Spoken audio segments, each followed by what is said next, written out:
I am Vinnie Tortorich. Folks, your good intentions have been stolen, but don't worry. I'm here to help you get them back. You may be soft and succulent at the beginning of this process, but hang in there. Before long, you will be lean and mean, guaranteed. Yeah. Not only is her name Angie, that's originally what reminded me of the song, but when will those clouds disappear? And boy, there's a lot in those words. And we're going to find out about Angie's journey today, right here on the podcast. So without any further ado, folks, none other than Miss Angie Packer. Yeah.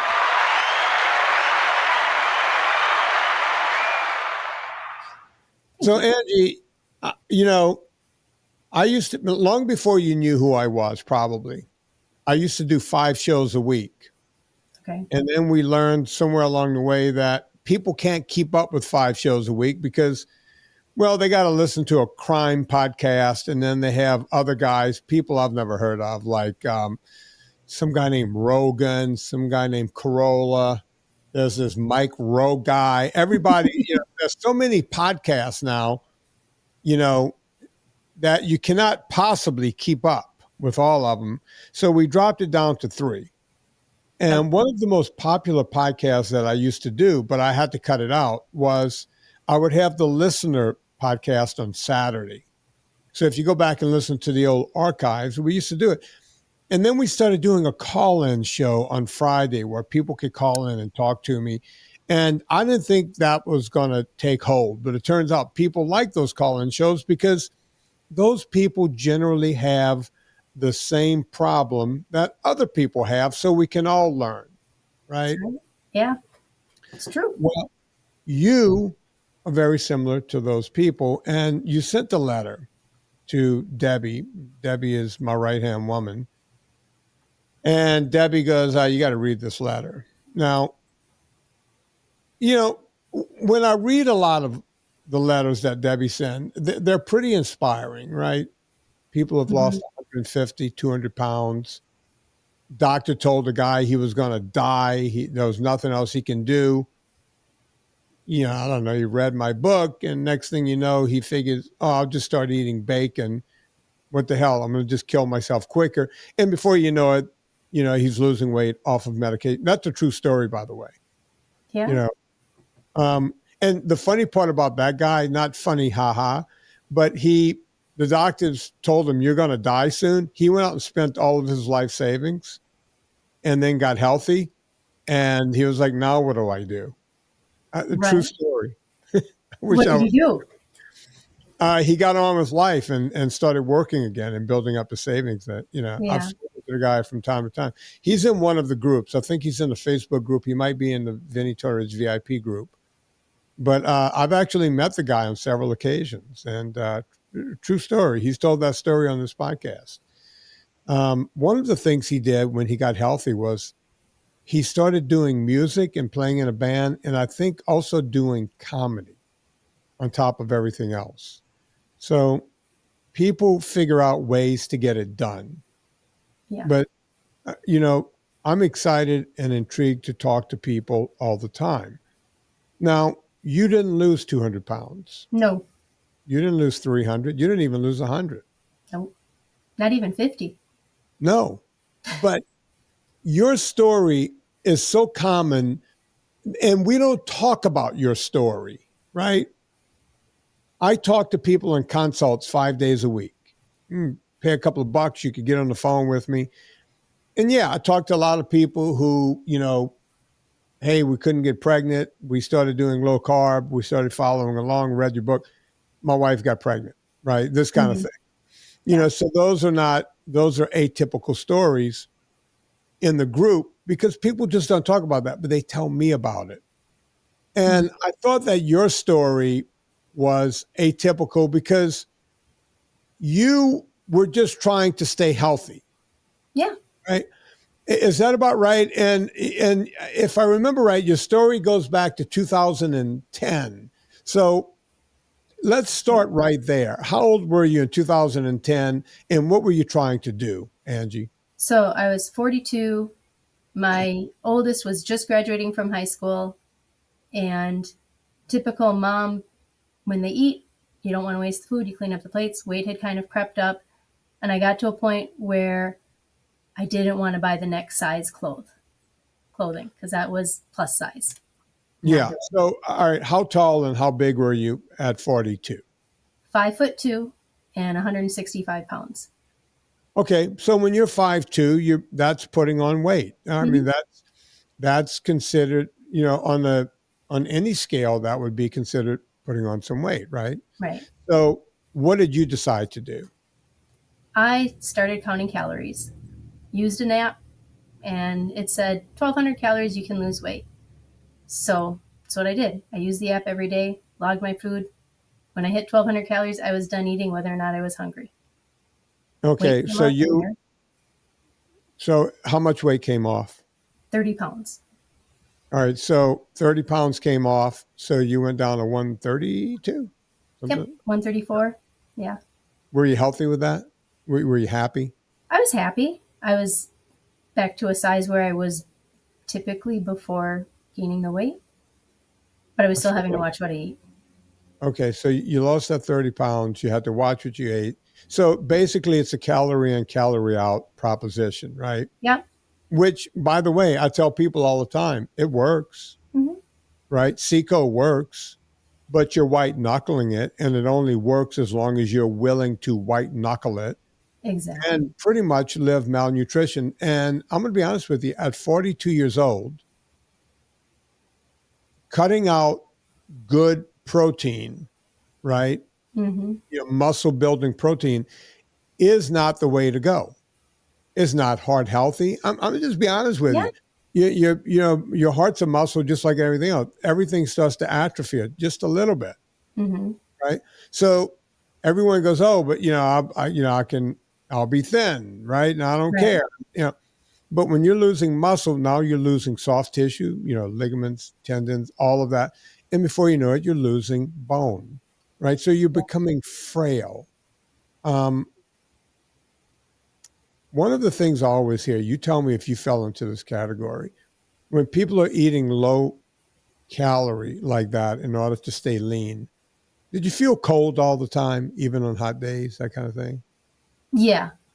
I've always been cold. Even when I was heavy, I was cold. So that was Yeah. not So new. that wasn't any different. Okay. No. Because I'm like that too. On warm days, my hands are, people go, oh, your hands are so cold. Yeah. Yeah. Yep. Some people just run cold like that. And I'm Mm-hmm. one of them, so I get it. But that's one of the things I'll hear people tell me. They'll say, man, when I was just white knuckling it on Jenny Craig or Weight Watchers or an app or wherever they decide to use, I felt cold all the time. I wasn't cold before. You Yeah. know, maybe it's because I don't have so much insulation. It's like, no, your body is not running the way it's supposed to run. Your brain is not getting the fuel it's supposed to get. Mm-hmm. Right. So that's 2010. What Yep. happens? What happens next? What happens next is the weight's off. Now I feel like I need to start getting active. I didn't do any exercise or anything that whole year to lose the weight. So 2012, I started training to do a 5K, one of the Warrior Dash mud run things. Thought that would be fun. So I started running, and I did up my calories a little bit to compensate. If I ran, I figured I got 200 calories, I could have a donut. That's how I justified it, Yeah. which No, look, I wasn't mean, great, but yeah, not unusual. That's what people do. yep. So I Right. ran some 5Ks and then got hooked on running, started training for a marathon and did some half marathons. Did But you ever do the full marathon? I've done 2 full marathons. Okay. How did that work out? Did you lose any more weight? Did you gain weight? I did lose some weight when I was training for the full marathon. But then because I did that, I started compensating when I was running and eat a little bit more so I wouldn't feel so hungry. And I don't think I was eating a good diet because, like I said, I run to the donut hut, reward myself with a donut for doing the run. And I could feel that in my body that it wasn't just right. Yeah. It's funny that, you know, two things happen with people that end up running marathons. Either they're disappointed that they didn't lose any weight, or they gain weight. The fact that you lost a few pounds training for a marathon is actually unusual. Hmm. Someone doing what you're doing.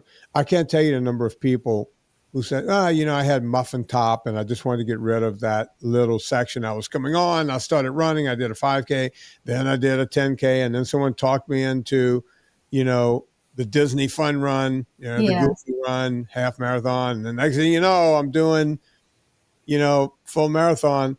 I go, how did that work for you? I ended up gaining. I thought I was going to lose my muffin top, and I got Mhm. heavier. And you see it at marathons, right? Mhm. You see, I've always said, watch people crossing the line past 4 hours. Everyone coming in the 3 hour and 30 minute, those are top athletes. Right. Let's just be honest, Yep. right? You're not the fastest runners in the world, but you're an athlete. You were probably on your high school cross country team. Your genetics are set up for that. You're lean, you're mean anyway. Right. Just genetically, you're there. In California, you would see a lot of Mexicans coming in at, late 2 hours and early 3 hours. Mexicans are fast. Yeah. They're great long distance runners. And we had a plethora of Mexicans where I lived in Los Angeles. Mhm. Those guys would just motor, and they weren't tall, by the way. They were always, you would think that they would be long and sinewy like the people from Ethiopia. Right. They're Not so not. much. Right. They're just lean and small, and they just buzz, right? So Mhm. there's certain people, people talk about the book Born to Run, talk about the Tarahumara tribe, and the runners, the runners of Mexico. There's a lot of fast people down there, but Right. those are genetically gifted people. You start Yeah, looking at not one. people. No, well, how long did it take you to run a marathon? 5 hours. Okay, you trained just as hard as those other people, and you came in at 5 hours, right? Mhm. Think about your training weeks towards the end, week 18 and 19 and all that. How many hours were you putting in per week? Do you remember? Oh, probably on my short days it was maybe 2 hours, and then on my long Saturday it was a 3.5, 4 hour run, trying to get those 20 miles in for my 2 long runs that I did. Yeah. So you were putting in towards the end, you probably ran 5 days a week, right? Yeah, So 4 or 5. 4, 6, 8. So you were running 13 to 15 or 16 hours a week, Right. right? Yep. Some people get up to 20-hour weeks towards the end, right? Yeah. You would think that you would just have not an ounce of fat on your body, Right. but you do. And I always say, compare the 5 hour marathoner or the 4.5 hour marathoner, right? Mhm. Compare that to the average person that went to Woodstock in 1969. Those people didn't run any marathons. As a matter of fact, they were drinking a lot of beer and swilling a lot of wine, Yeah. right? Yep. And they were lean. They looked better than triathletes look today. Mhm. They were ripped, and because no one had a shirt on. Girls had bikinis on. Guys didn't have a shirt on. They had 501 cutoffs, and nobody had muffin top. Everyone had abs, and Right. nobody was training for a marathon. Right? They Yeah. were smoking dope and drinking beer. Period. Right. Right? Very true. Look at the people on stage. Mhm. Other than Janis Joplin, who had a little weight on her, nobody else, Jimi Hendrix looked like he just walked out of a triathlon. Right. And down the line, go look at all of them on Yeah. stage. Everybody there was lean. Yep. So it makes you wonder what happened, Yeah. right? Yeah. Food's not the same. Diets Food's aren't not the the same. same. Diet's not the same. They told us to quit eating meat. Meat was murder. Meat's going to kill you. Meat's bad. And replace it with a lot of grains. Something Right. that my great grandmother knew was going to make you fat. My Yeah. great grandmother, no education. She moved from Italy when she was 13 or 14, right? Mhm. Barely spoke English. She knew that eating pasta and bread and corn and rice would give you what she called a panza, which is Italian for a gut, Yeah. right? Yep. So you get through the marathon You lose a few pounds, and then what happens next? I keep going, kind of same, watching my calories, getting a little more lax about it because I'm feeling a little bit more comfortable where my weight is, and it's starting to creep up again on the scale every once in a while, and I notice that, geez, it's getting up there. And by 2020, I'm up to 140 pounds. So I'm a few pounds heavier. I think when I was running the marathon, I got down to 127 pounds, maybe 130. So now I'm up to 140. It's 2020, COVID hits. And my husband and I watch the Forks Over Knives documentary and go, ooh, vegan. Maybe that's the problem. I'm eating too much meat and not enough other stuff. Right. So I go before we get into the vegan part, yeah, let's talk about the pandemic, because here we are in 2025. I'm still hearing about it from people who call me and do the consults. mm-hmm. I feel blessed and lucky that I somehow made it through the pandemic and somehow got into better shape, because I went, ooh, more time on my hands here. But most people went, oh, wait. I guess it's people who always went to work, went to a job, went somewhere else. Mm-hmm. Now they're home and they're working on Zoom. They're Zooming in conferences and the whole thing. Now they're home more often, and there's a pantry right near. You're comfortable in your own house. You don't have to fit in your suit pants anymore, right? You're wearing sweats. Everyone's putting like a shirt on to look like they were going to work, but they were still in their pajamas. And pajamas and sweatpants, they can expand. So people quit paying attention, right? Yeah. And thinking, oh, this will be over soon. We'll get back to it. But man, people are still screwed up from that pandemic. What say you? Right. Well, the pandemic, actually, I was a nurse for 30 years. And so working as a nurse, I'm up and down and running around. I was laid off, and I ended up going to work for my husband's company as a secretary, front desk person, sitting 90% of the time. So my activity level, like you said, dropped, not because I'm at home, but because of a total change of career. And I ended up retiring out of nursing and staying at my husband's company. So I had to figure out a way, how am I going to up my activity? Because I don't like being sedentary. But hang on. I'm confused. You're confused. Yeah. Thanks for confusing me, Angie. I have that effect. I thought that we couldn't get enough nurses, enough doctors to work. They were calling nurses heroes during the pandemic. Thank a nurse. If you see a nurse, these people are heroes. They're walking into a den of death every day. Why would a hospital lay someone off? I wasn't enough nurses to show up. Yeah, I wasn't working at a hospital. I was working with an orthopedic group, and a lot of what they do is elective. So they kind of shut down operations except for emergency. Okay. That's why. So if you didn't shatter your leg in a car accident, let's say, you could wait. Yeah, you weren't coming in. Okay. Right. And there was, with all of the death that they were telling us about, you couldn't go into some other form of nursing, or you just didn't want to. How does that work?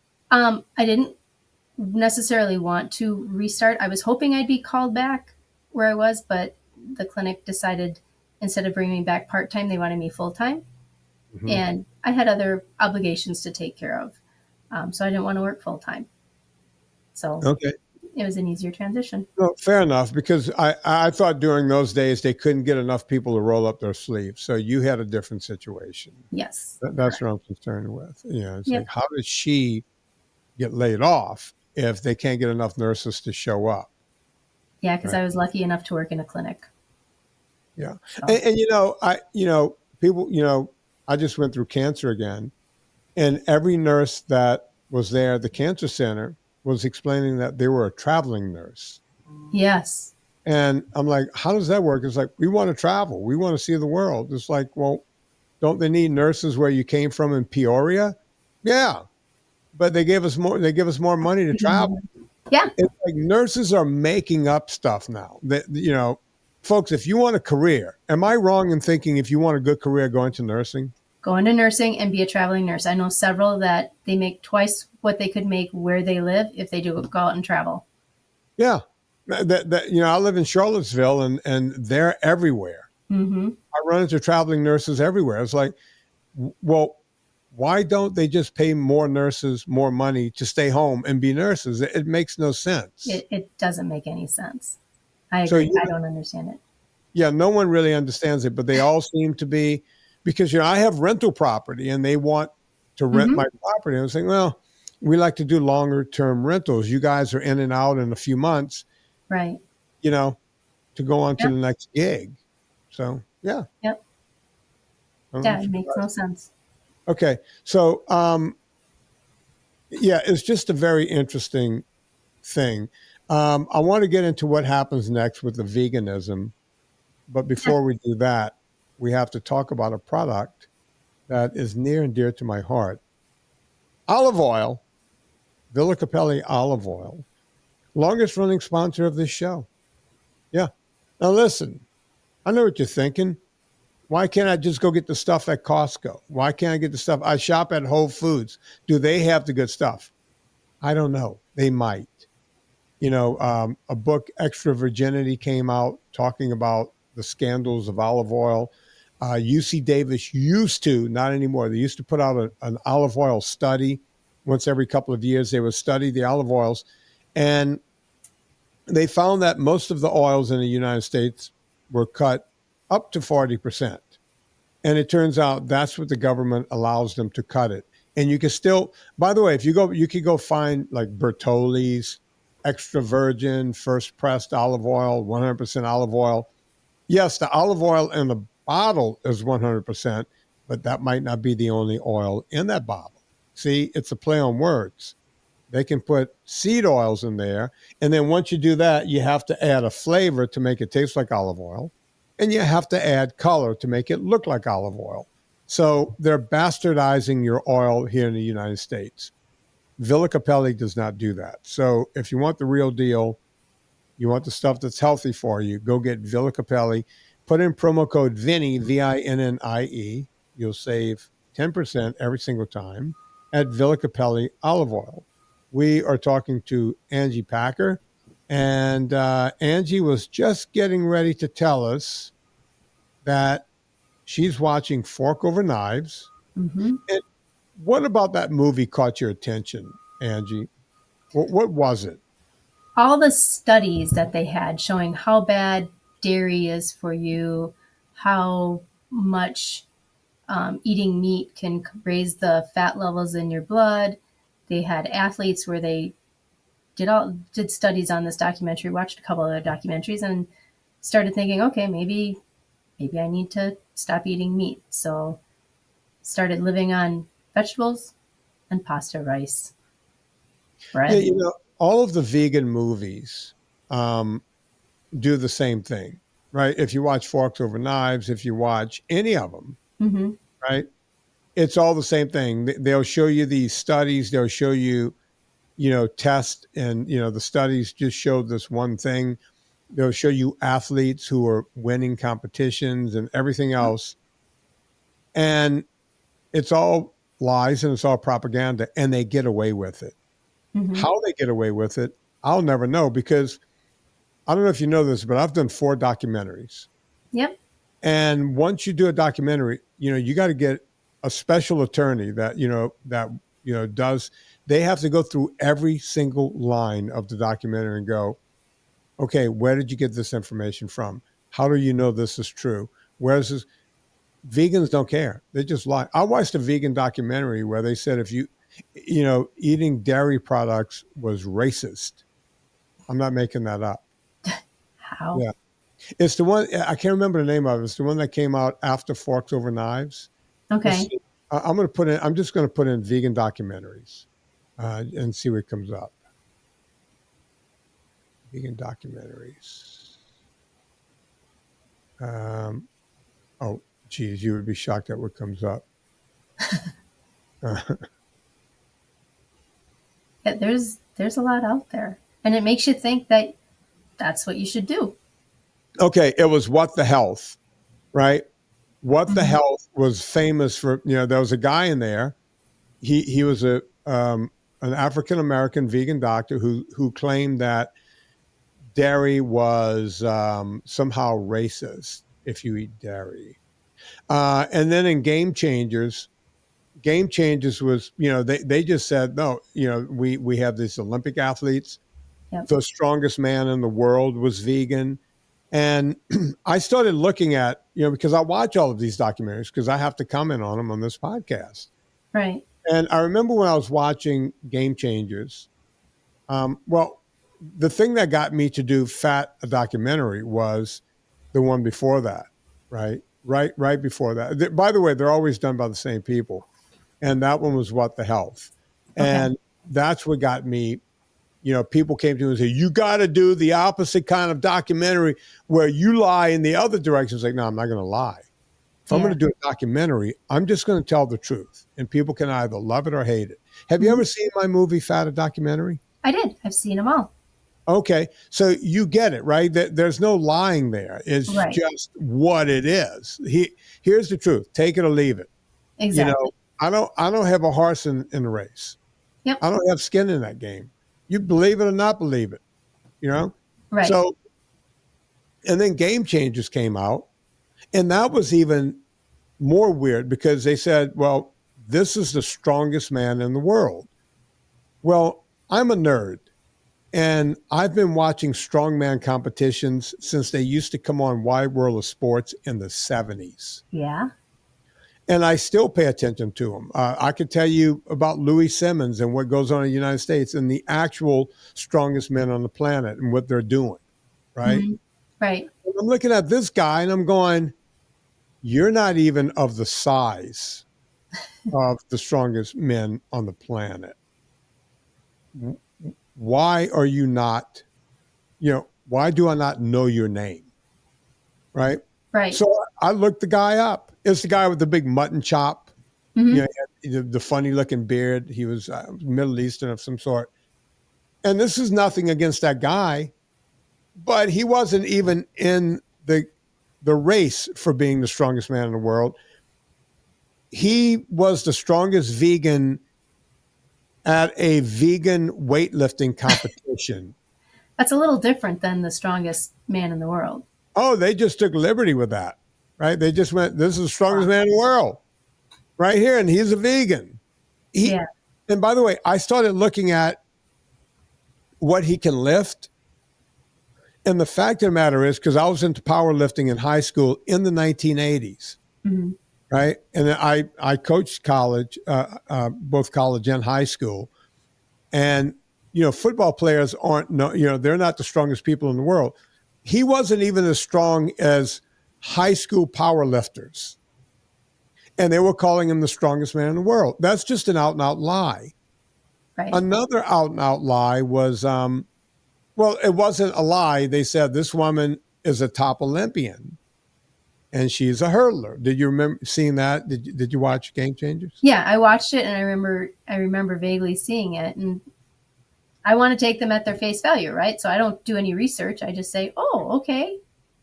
Yeah, well, you saw the female hurdler, right? Yep. The track star. She was from either New Zealand, Tasmania, or Australia, one of those, that neck of the woods, right? Somewhere out in the Tasman Sea. Yep. So I went, oh, she was in the Olympics. I don't remember seeing her on television.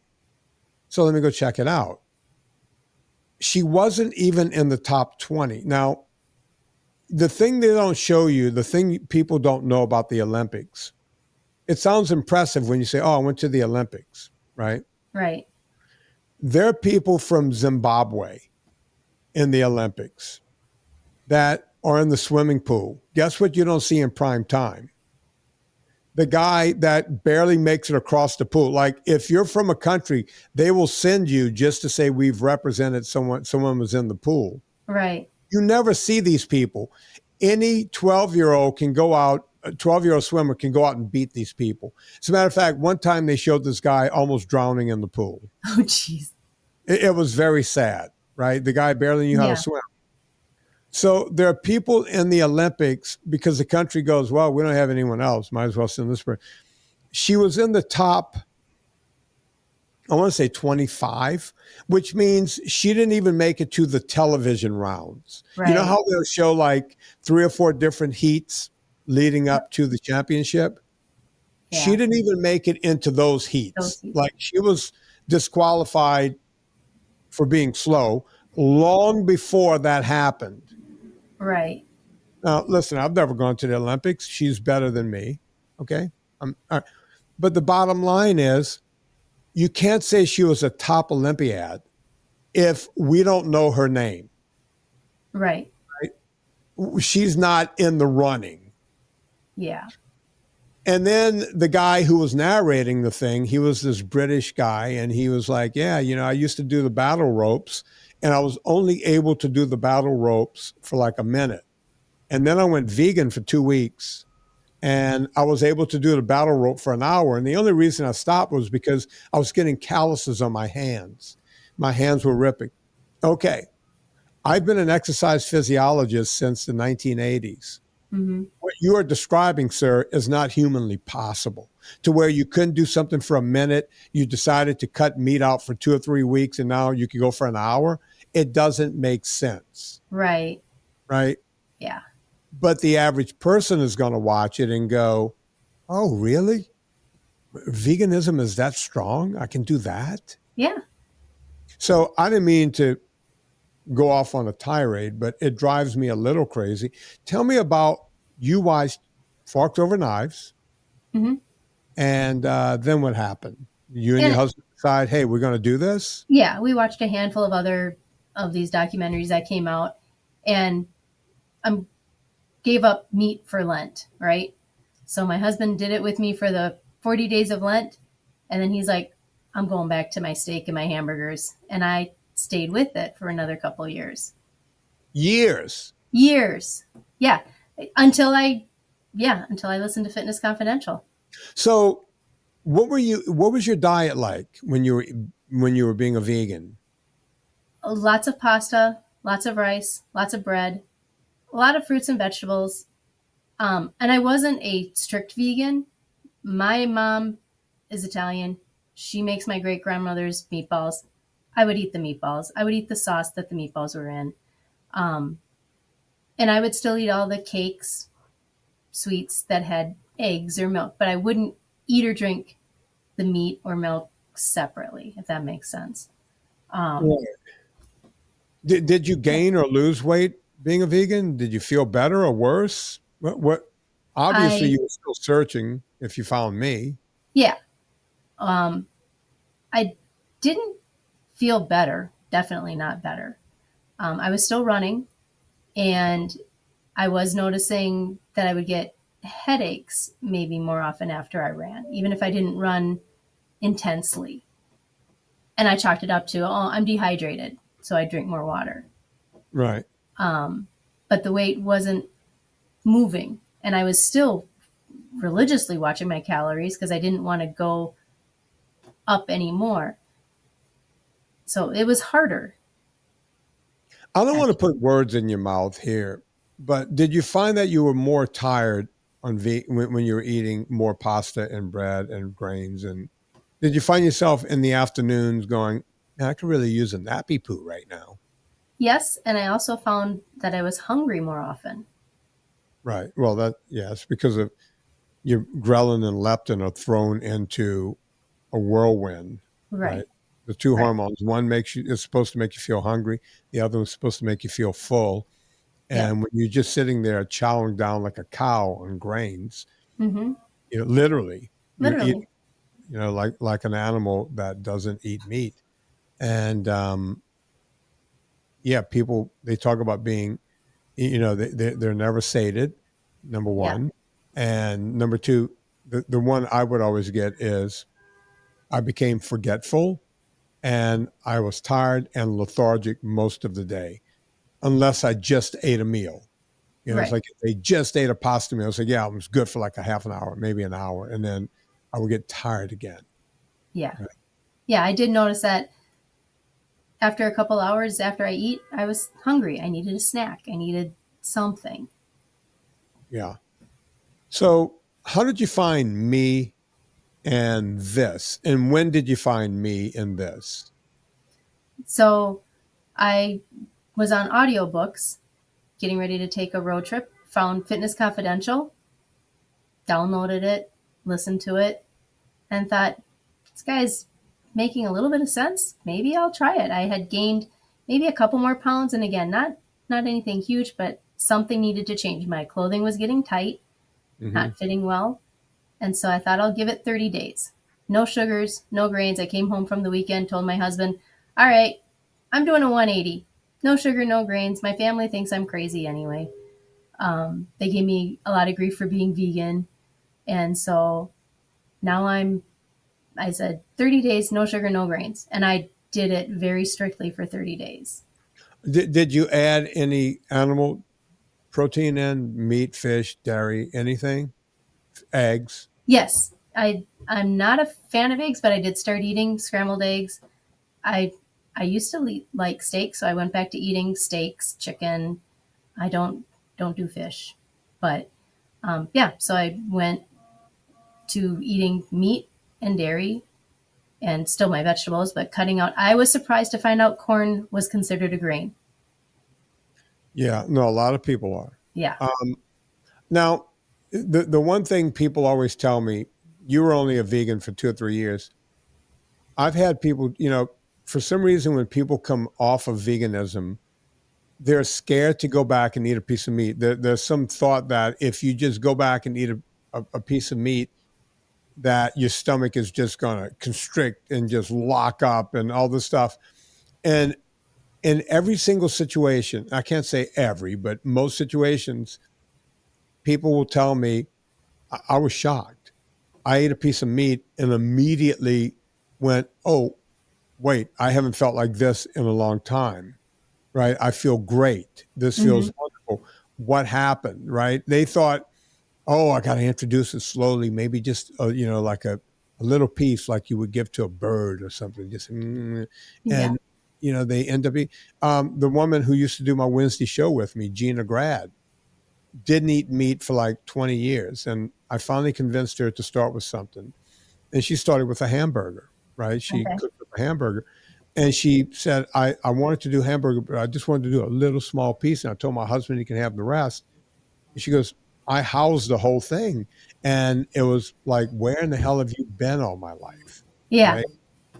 Yep. Did, I had people tell me the same thing too. Don't just eat a steak. You're going to get sick. I'm like, right. I don't think so. And I wasn't. I did. I had a steak, not a huge 16 ouncer, but I had an 8-ounce fillet and it was good. It was delicious. And I was not hungry after I finished that meal in a couple hours. Yeah.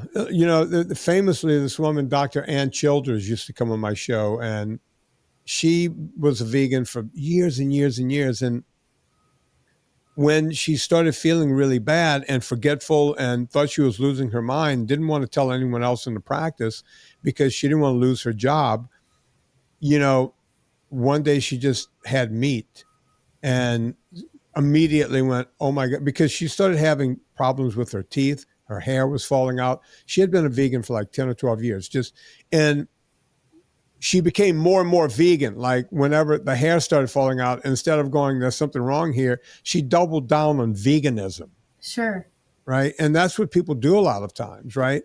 Yeah. Until they become so unhealthy that they're willing to try something else. Have you ever heard of a woman named Lear Keith? No. She was in one of my documentaries. I want to say she was in Beyond Impossible. Yeah, it was Beyond Impossible. Lear's been on the podcast several times.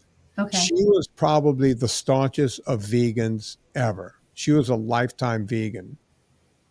She couldn't get pregnant, lost her period for a lot of years.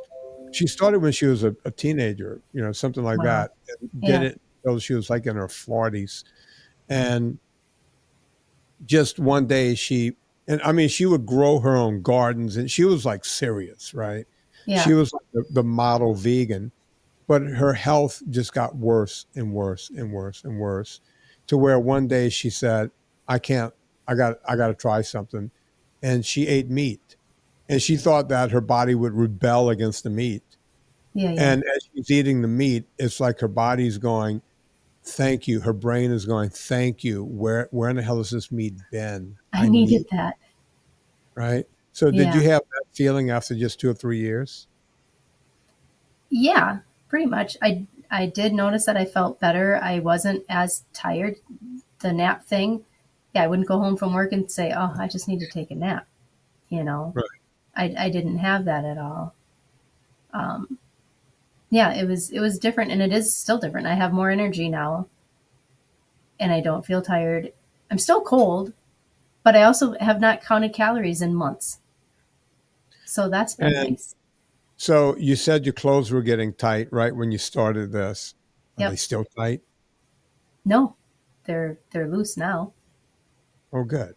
So you They're didn't have to go out and buy new clothes. no, I'm not yet. Maybe And we'll see. so um, your clothes are getting loose. How much weight have we lost? 17 pounds as of today. So, wow. Okay. So that's amazing, right? Yep. You know, you did nothing. Now you're eating. You're not counting calories. You're not white knuckling life, Right. and you're 17 pounds down. Yep. Amazing. Is it, before I let you go, is there anything you want the audience to know or anything you care to tell them? Read the labels. The seed oils was a huge thing. Um, I grew up, my mom always cooking in Crisco and the Bertolli olive oil. I did the Villa Capelli olive oil. It does taste different. It is delicious. But the seed oils is huge too. Every package, I'm starting to read packages, and there's a lot of stuff I won't touch now because it has seed oils in it. Yeah. You know, people always say, yeah, should I read packages? And my thing is, if it comes in a package, you probably shouldn't have it, right? Yeah. There's nothing I eat that comes in a package, you know, Yeah. including the 2 or 3 times a year when I do have a dessert, right? It's Hmm. freshly made something that my wife made or someone made, and I know what's in it. Right. Right. And we just went through that time of year. It was Christmas and Thanksgiving where I had a piece of pie, right? Yeah. And because people go, "You do you ever do?" Yeah, yeah, at holiday time, and I don't have anything in between. And if people give me a gift basket or something, I'll look through it. If there's some cheese or something that looks pretty good, I'll grab it and just give the rest away or throw it away. You know, Right. it's just not worth it for me. That's just the way I do it. Yeah. It's So just been really eye opening seeing, listening to what you talk about, and then putting it into my life, and just really eye opening all the crap that's out there. Try to shop around the outside of the store, the perimeter. yeah, and I love that people are still finding my book. Right.